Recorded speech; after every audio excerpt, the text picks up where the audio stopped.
Joshua chapter 5, verse 10 is where we are tonight. See how far we can get. The children of Israel have crossed over the Jordan River. They're knocking on the door of Jericho. In the 5th chapter, they take up the covenant of circumcision. And I got to thinking about that. Something I did a little research today, and there may have been as many as 600,000 fighting men. That's a lot of circumcision. That's a lot of soreness. Ever how many there were, if there were 2 or if there were 600,000. God protected them because in their soreness they couldn't fight. But God protected them. And the children of Israel now, 10, once they have been circumcised and they've gotten over that, if you will, they camped in Gilgal. This was Gilgal is believed to be north of where they're fixing to overcome. It's in the plains of Jericho, but it's believed to be just a few miles north of Jericho itself from the standpoint of city. It literally means, the word Gilgal means wheel, Wheel, wheel, rolling. And it's there that says that they kept the Passover. And they kept it on the 14th day of the month, just like they were supposed to, at twilight on the plains of Jericho. We know that they kept the Passover at that point. Some have said this was the 3rd time they'd kept the Passover. They reinstituted the Passover, the reminder of the fact that death, and remember they passed over if they had blood on the door lintels, if they had blood on them, they passed over. If not, the death of the firstborn, the Passover. This was, I think, for lack of a better term, this was a major feast, major festival that they kept, a major reminder. It was to remind them of their history and their past. But they hadn't been keeping it. They'd been in the wilderness. They hadn't kept it.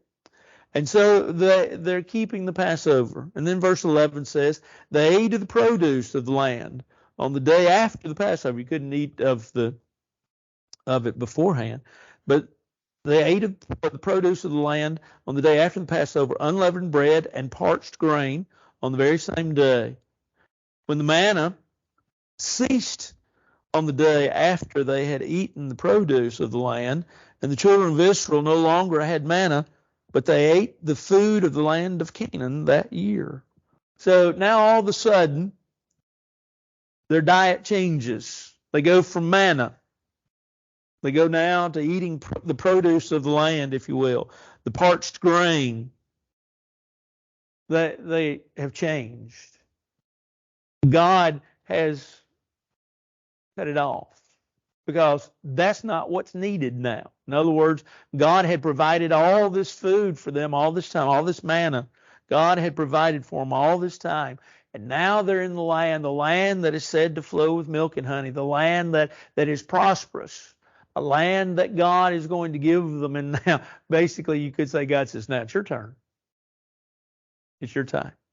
And so no longer did they eat manna, but they ate of the food of the land of Canaan that year.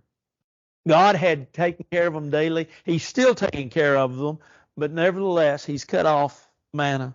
And it came to pass when Joshua was by Jericho that he lifted his eyes and looked, and behold, a man stood opposite of him with a sword drawn in his hand. And Joshua went to him and said to him, are you for us or for our adversaries? And he said, no, but as a commander of the army of the Lord, I have now come. And Joshua fell on his face to the earth and worshipped and said to him, what does my Lord say to his servant? Then the commander of the Lord's army said to Joshua, take your sandal off your foot, for the place where you stand is holy. And Joshua did so. So Joshua is there very close to Jericho, probably, as you know, we would say it this way. He's on the outskirts of Jericho. And maybe he was asleep. Maybe he was just looking down. The lifting of the eyes doesn't really tell us. He looked up. And so whether he had just been there for a while and taken a nap, or maybe he had been looking down doing something, and he looks up and he sees this man. And of course, there's been a discussion through the years in theological circles, who this man is. Some have said, well, it's an angel. Well, there's a problem with that. He accepts worship, and angels don't accept worship. And so it's believed by most that this is a manifestation of the Lord God. That God appears to Joshua. And basically, if you look at what he says, it's interesting, because here's the question Joshua asked: are you for us or against us? Now, God appeared, several times. God appeared and talked to individuals. So this believed by most to be God. But notice that he's referred to as commander of the army of the Lord. The commander, the leader, if you will, of the army of the Lord. And he says, I've come. And so Joshua, in an act of worship, falls on his face, worships him, and he asks, what is the Lord? What does my Lord say to his servant? And so he asked him. It's interesting because he's basically asking him his advice. What am I to do? What can you tell me? What intel can you share with me? What do I need to know? Which is a really, when you stop and think about it, it's a good trait for a leader. He's humble enough to understand that maybe he doesn't have all the answers, and he realizes that this is if he doesn't realize that it's God, he realizes that it is somebody worthy of listening to. I believe he understands it to be God, because he does fall down, he does worship, he does show a sense of reverence and a sense of humility. But he asks, okay, what do you want? What do you want me to do? What do you need me to know? And so he, if you will, he's asking for advice. He's asking for insight. And the answer, verse 15, that the commander gives him is, take the sandal off your feet. Place where you stand is holy. Does that sound familiar? Moses, there you go. Moses in the book of Exodus, in Exodus chapter 3, verse 5, and his commission was told as he was looking into what? What was Moses looking into? Burning bush. And the Lord told him, take the shoes off your feet, for the land where you stand is holy ground. And Joshua did so. You see, the commander, if you really stop to think about his appearance, what is he accomplishing? Well, he's encouraging Joshua. He's strengthening Joshua. He's probably going to show Joshua the way, because when we get over now into the next chapter, we don't see anything else. Is there more to this story? Probably so. What is it? Don't know. I could guess, I could assume, have no idea. So I really can't go any further than that. But Joshua is lifted up by the view of the commander. Well, what lesson can we learn? Well, there's a lot of lessons.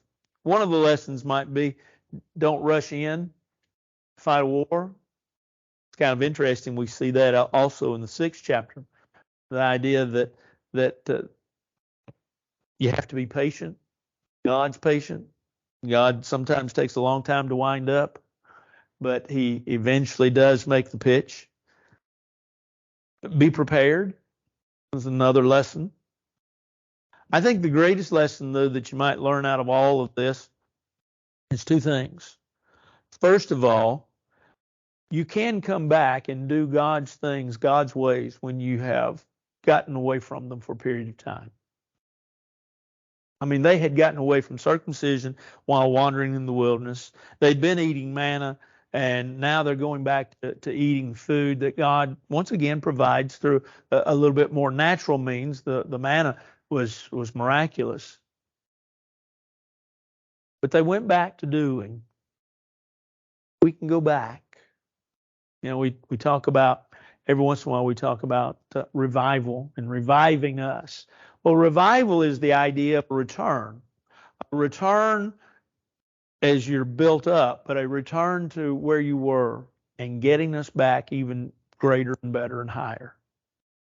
Well, they returned. They returned back to the practices of God. They turned back to taking the path over. They turned back to God's ways. Sometimes when people leave the Lord, there's a thought, well, I can't go back. Well, sometimes you can't go back, and the reason you can't go back is because your pride won't let you. But Joshua exemplifies humility. And it's a good lesson for all of us, and that is to be humble enough to be willing to go back and willing to take on what responsibilities God has laid at our feet when we have fumbled the ball, so to speak. And so, some of those good lessons. Anything else, or something else that you picked up on? Yeah, it complete in my opinion. Yeah, yeah, yeah. It's not complete in my opinion. I think I think there's more to this story right here, but Joshua, by inspiration, didn't give it to us. I just I have that feeling, and you can't go on that. And to be honest, I can't go on that. It's just a feeling I have in studying it, that we just don't have it all, but we have all that God wants us to have. So that's all that matters. But I'm with you. It's very interesting, I guess is the way to put it. Anything else? No, it's not a translation problem. Mm,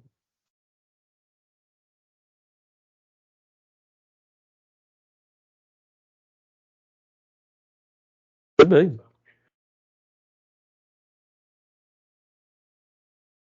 It could be. I mean, I can look at it and say, well, he says no. Well, maybe he's telling Joshua, you know, if you get up and get to going, it's all taken care of. I don't know. I really don't know. And I don't have, I mean, I've got some educated guesses, but well, I'll take that back. I got some uneducated guesses. And I'm with Jim. I think it's, I don't know, it's dumbfounding to be honest. Anything else? I mean, Jay's got a good one. I don't have a problem with that.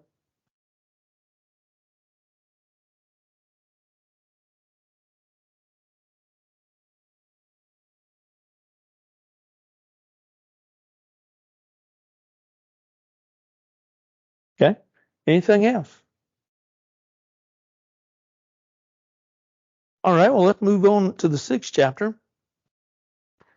We see the destruction of Jericho. Jericho was securely shut up because children of Israel, none went out and none came in. Now, let me give you a little archaeological background with regards to Jericho. We believe that Jericho was only about 8 acres as far as landmass goes.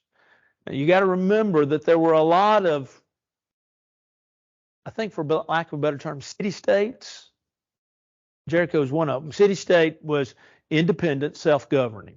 You'd have a king or some sort of leadership. You lived on top of each other.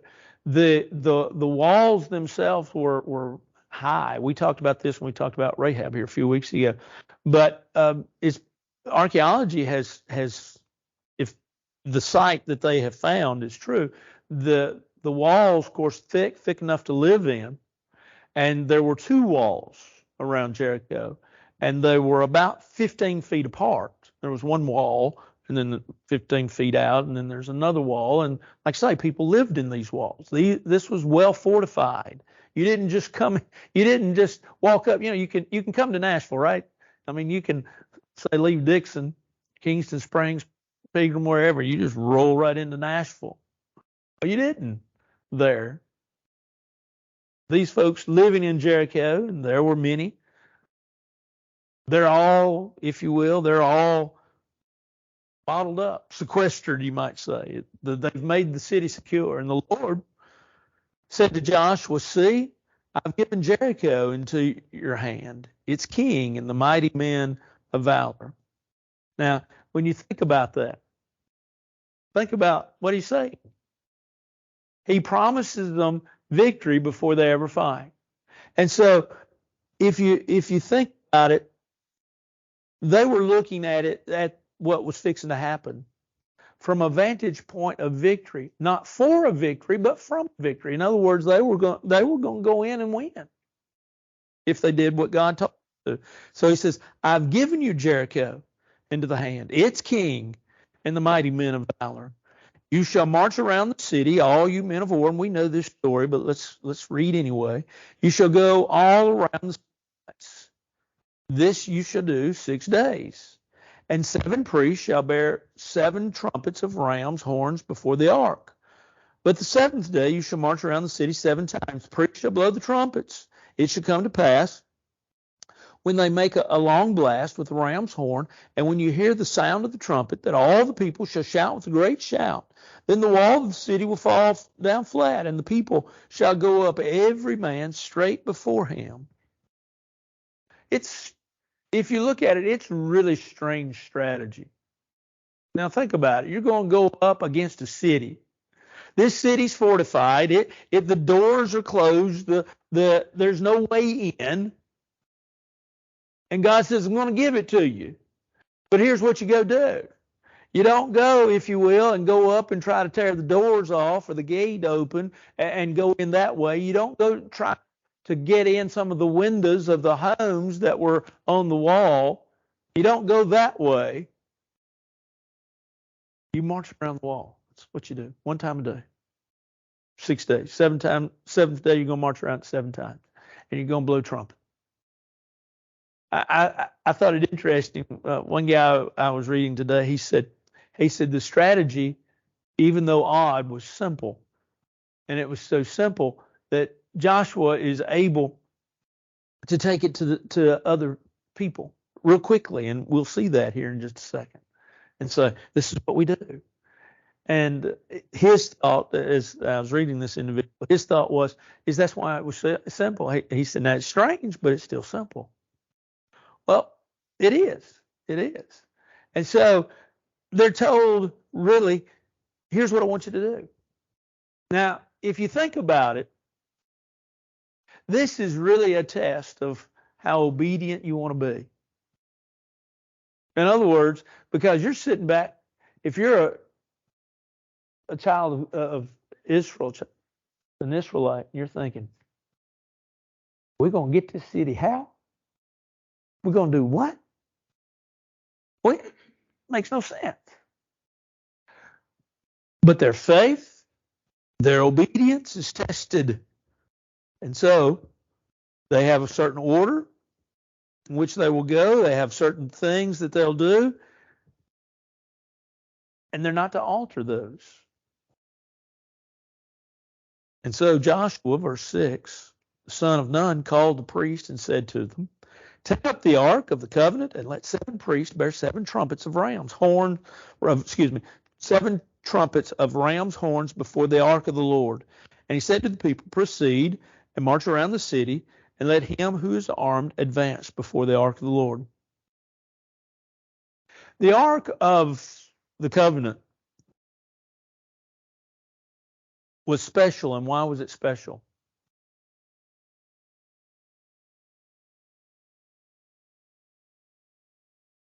Sure, but one main reason.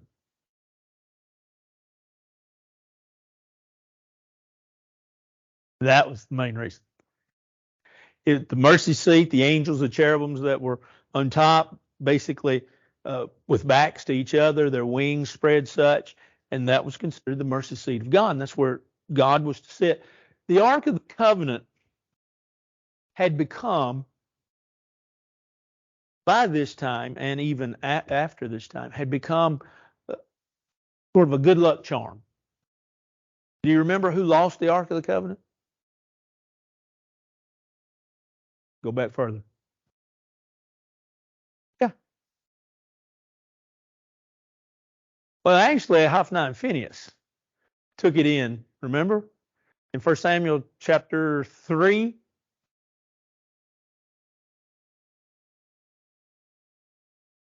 No, Hophni and Phinehas had it. So it was before Solomon. Yeah. Yeah. Yeah, that's a whole different issue, Steve. uh, but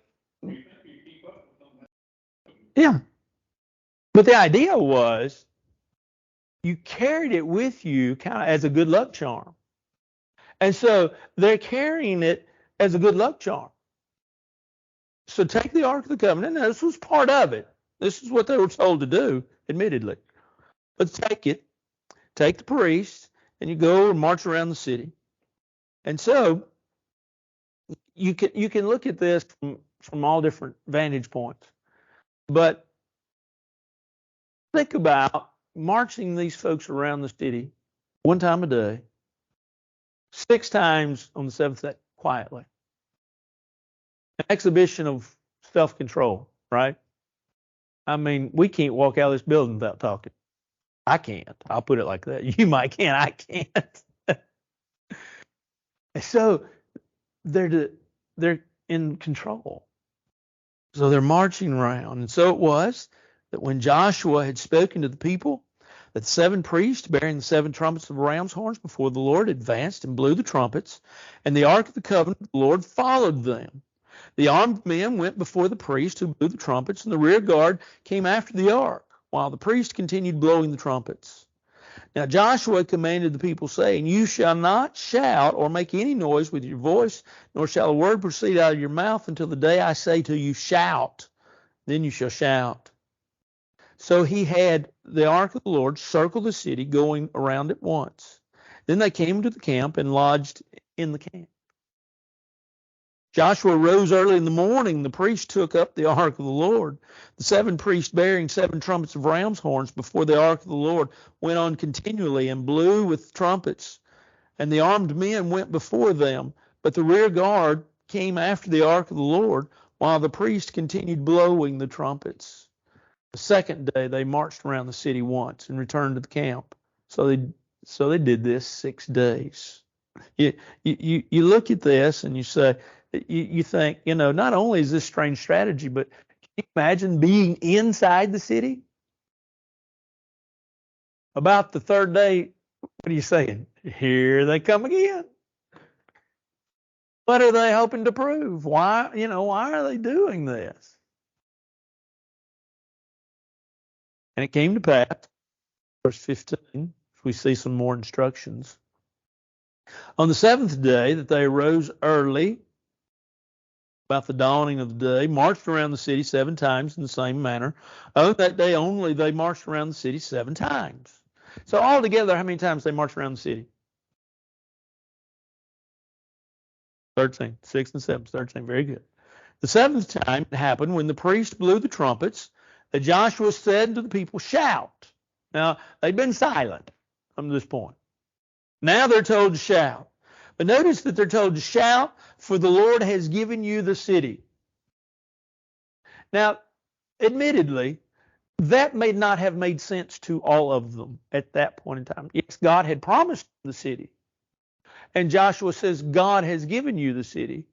And maybe within some, it hadn't all clicked yet. But they are doing what they're told to do. And so, verse 17, the city shall be doomed by the Lord to destruction, it and all who are in it.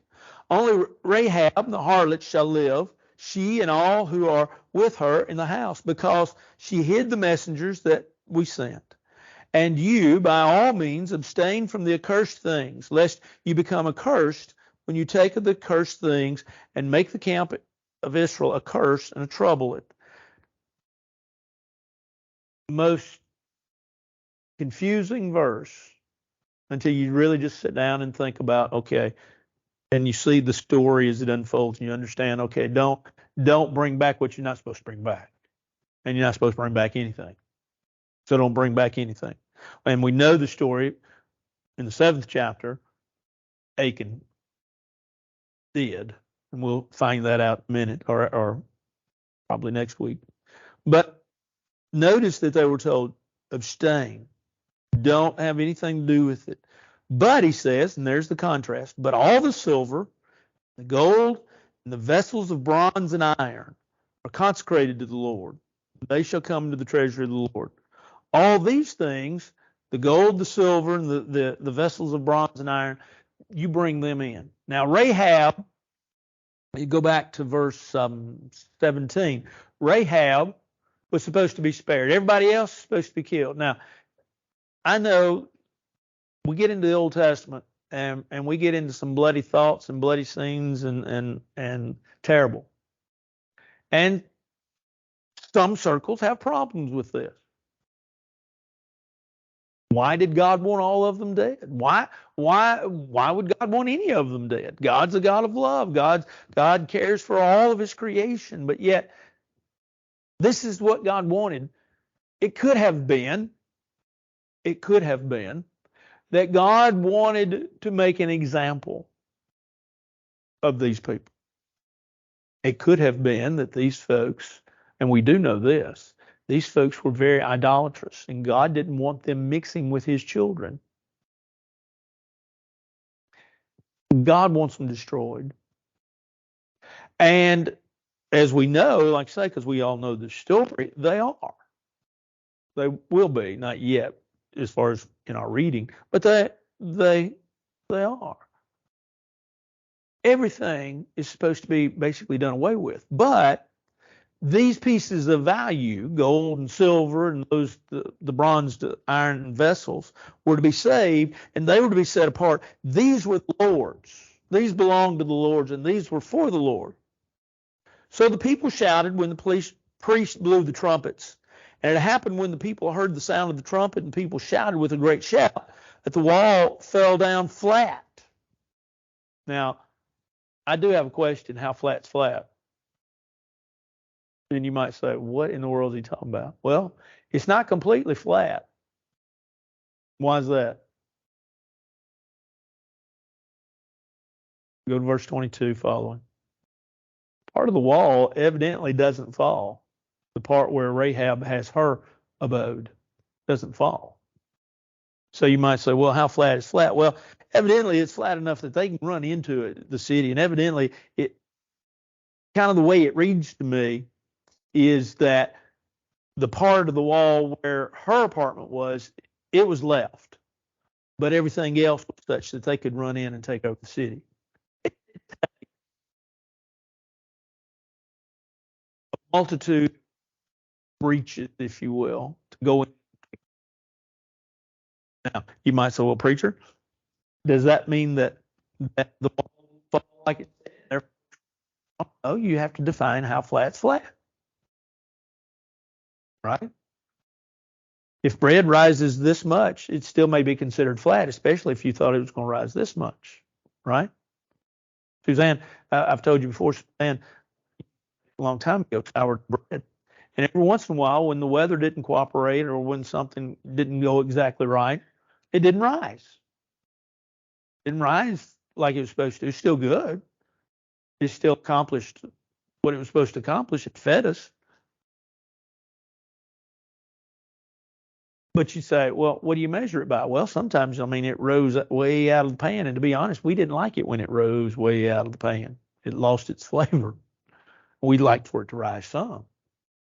And so how much of the wall fell? Well, it doesn't just go out and say, well, everything. But it is enough that there are breaches made and the city is considered destroyed.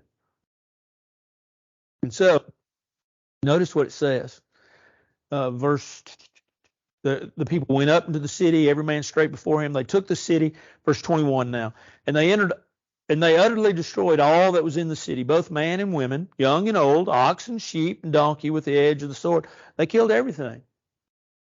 There's nothing left. But Joshua said to the two men who had spied out the country, go into the harlot's house, and from there bring out the woman and all that she has, as you swore to her. And the young men who had been spies went in and brought out Rahab. Now, why did they choose the young men? Well, they knew where she was. They knew where they had hidden. They knew where it was, and so that was their part of the mission. And so it says that they brought out, verse 23, they brought out Rahab, her father, her mother, her brothers, and all she had. So they brought out all her relatives and left them outside the camp of Israel. These are the ones that are spared. That was the promise. That was, for lack of a better term, that was the deal God had made, and that was the deal that came through. But, verse 24, they burned the city and all that was in it with fire.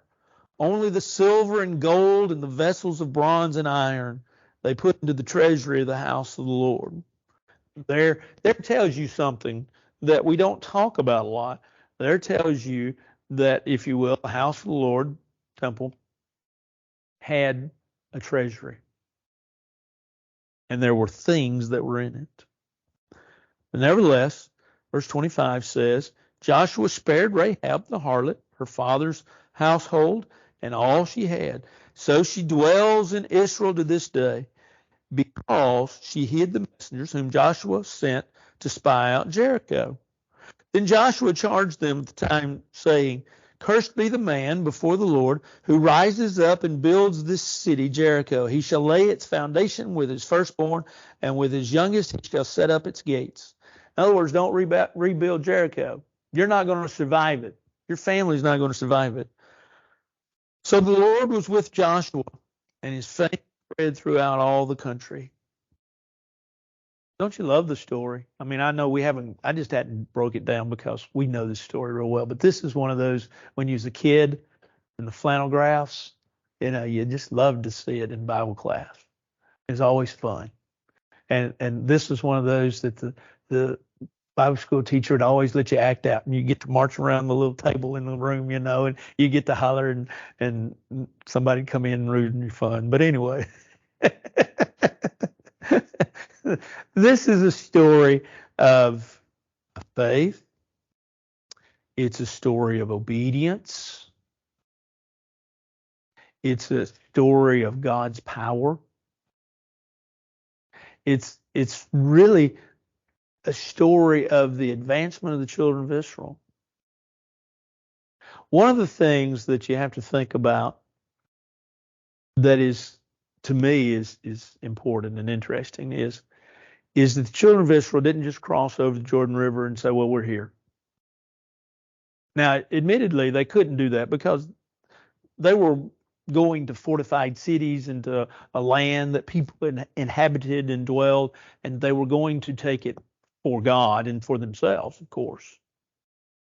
But it was that which was given just as God had promised. It doesn't come without a few hitches. It doesn't come without a few lessons.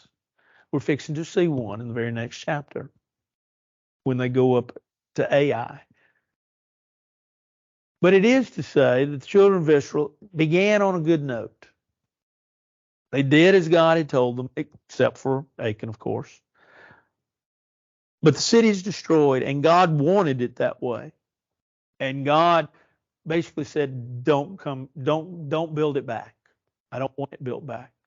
Now, we might ask the question, why? And I don't have a definitive answer for that. He just didn't want it built back. There was something about it with regards to God's plan and God's actions that just leave it alone, let it be. There is a note here that is interesting when you think about, though, being patient in God's plan. I wonder, don't have any way of knowing, and it doesn't read as if this happened, but you wonder if there were some folks that when they heard the strategy, we're going to do what? Well, we're going to march around the walls one time a day for 6 days. You wonder how many of them said, no, I'm not going to do that. Or what's God thinking?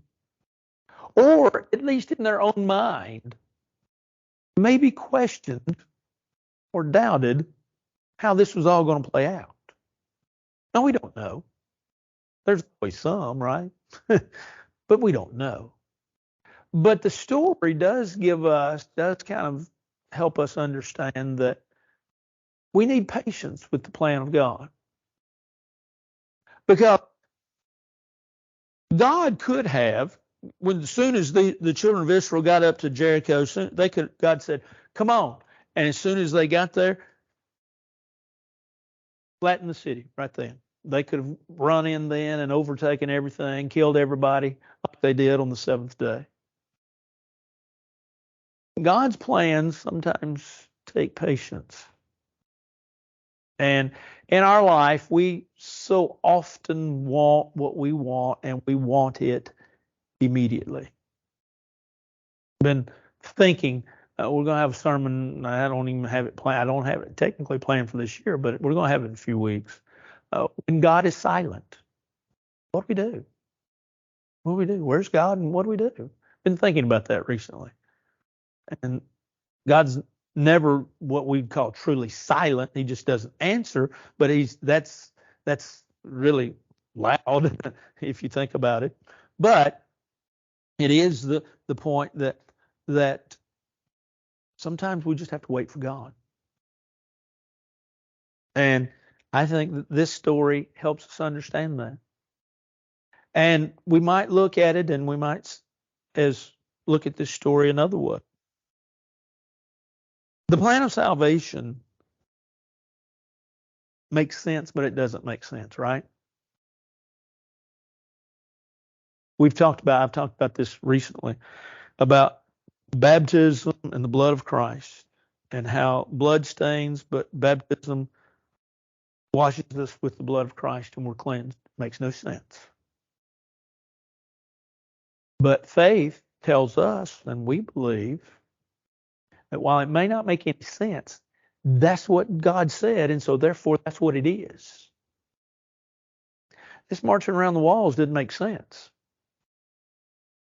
but it's what it was. And so there's a thought in there with regards to that the plans of God don't often make sense to us. They don't have to make sense to us. We just have to go do it. We have to go follow God's will. Anything else, or lessons maybe that you've gained from this good story? Mm-hmm. Approximately, that's what the archaeologists are telling us. Not big, not big. Yeah, no. They had to be able to get around the ball and, one time. Yeah. And they start over. Well, whatever the distance was, they needed it so they could get around that 7 times. Yeah. Yeah. I heard that it probably, bigger distance than 8 acres. Right.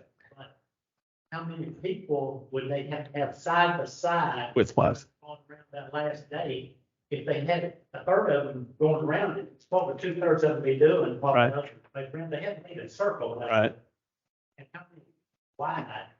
When you said it didn't have much planning in it, you had to get the 600,000 people to circle the city at one time. So when that front marching came, it would be against the back.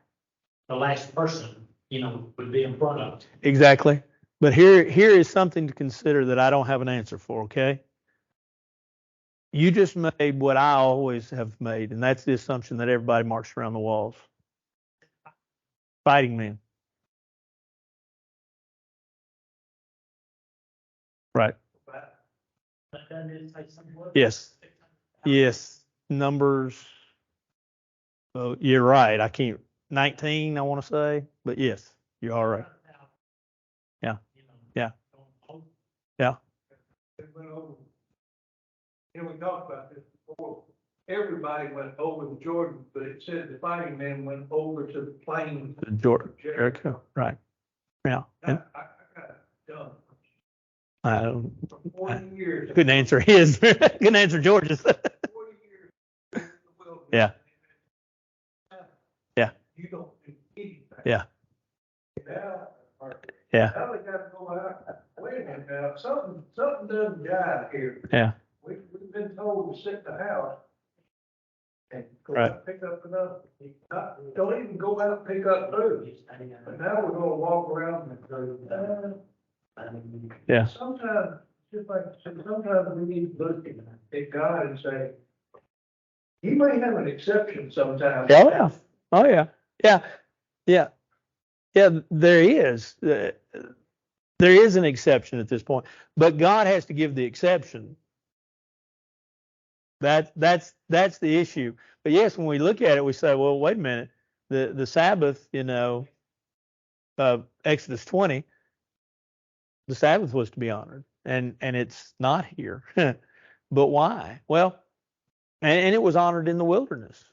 To what degree, I've wondered though. I mean, I know they couldn't gather food, and it seems as if they pretty much kept that one, even though they didn't keep the circumcision, didn't keep the Passover, didn't keep the feast, that they seem to have kept the day off, so to speak, Sabbath. But it's a good point. Good point. Well,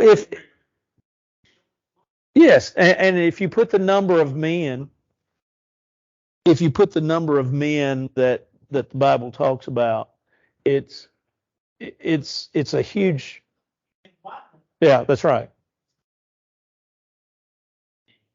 And you'd have to do that to get exactly. George is right, and to get exactly what you're talking about, you're going to have to not single file. You're going to have a whip. You're going to have a band.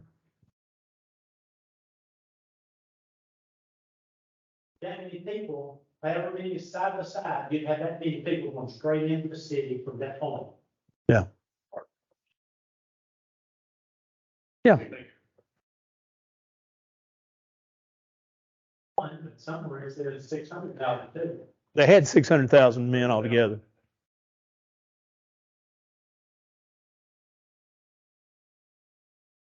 Now you're getting like architects now. Architects build a building now, they say 18 inches per rear end in a church. Yeah, I'm sorry, more than 18 inches.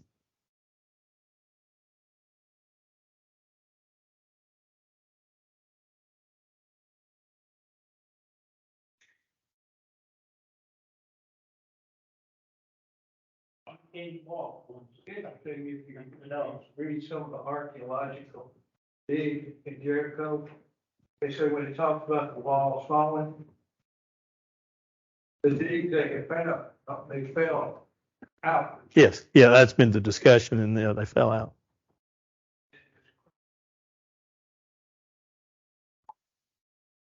Break down. You gotta crawl over a bunch. That's right. Right. Right. Yeah. Yeah. It's a. I didn't know if that makes sense. Yeah. No. It's. Yeah. Yeah. Right. Insert spot. Right. Right. Well, we do have to remember, like you said. Excuse me. It's believed that they fell out. But like I say, you also have to remember that they didn't all have to fall completely in order to take over the city. Now, I'm not saying that they didn't. I'm not saying that they didn't fall, but they didn't all have to fall completely. And it would appear at least Rahab's section didn't fall because they went in and they got her out without her evidently being hurt and her family being hurt. So, but the parts that did fall, if maybe everything else did, but where she lived, in the section where she lived, maybe it was double strength. I don't know. The Bible doesn't tell us, but they all fall out. Thank you. That's safety, man. That's all right. Pretty stressed.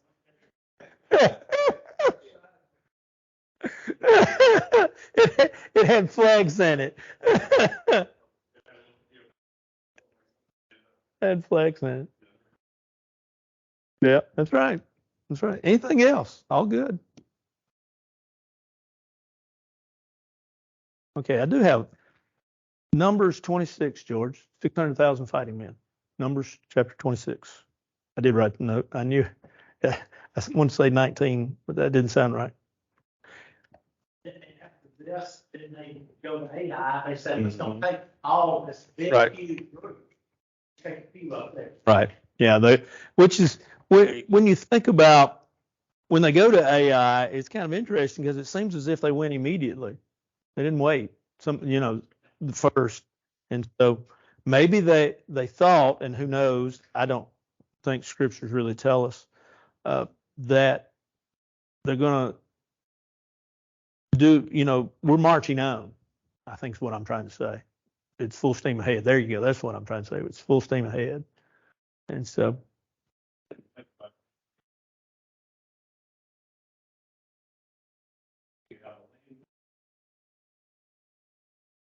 right. It seemed like you might have been up after that. This is land for government. It's flood. It was a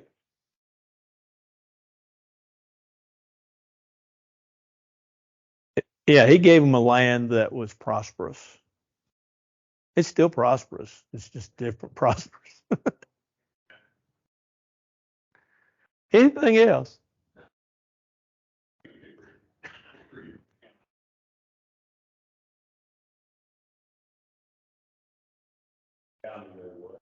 Oh yeah.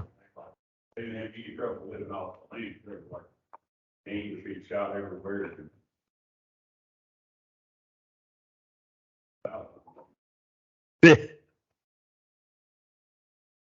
Anything else?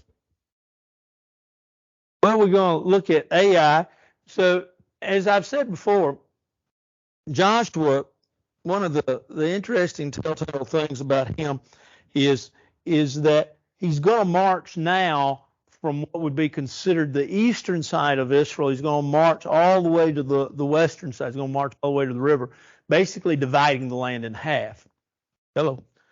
Dividing the land in half. And that's a tremendous military strategy. And so we'll see that. But we have to deal with Achan and the fact that Achan took that which was the cursed, that he wasn't supposed to. Anything else? Let's bow. Our Father in heaven, we're so thankful for this day, thankful for the many blessings, thankful for the opportunity that we have to study your word, thankful for the faith of these individuals, that it teaches us as well to be individuals of faith, to trust in you, and to know that you will do as you have promised, and you will fulfill those promises that you've made to all of us. We ask now that you watch over us, bless us, and keep us, and hold us. This is our prayer in Christ's name. Amen. Y'all have a great week. Thank y'all.